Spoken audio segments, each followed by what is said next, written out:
Hi guys! May tips ako sa inyo today kung paano malalaman na ang inyong amo ay nakamonitor ba sa inyong tawag at saka mga text, lalo na sa mga OFW. Okay, dial asterisk #62 then tap dial. Then lalabas dyan ang result. Yan na yung result.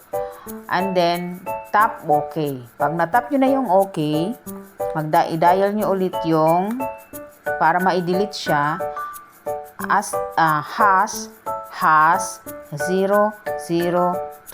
hash. And then madidelete na lahat ng inyong mga naka-forward, yung mga tawag at saka mga text nyo, lahat ng number na nandyan madidelete na.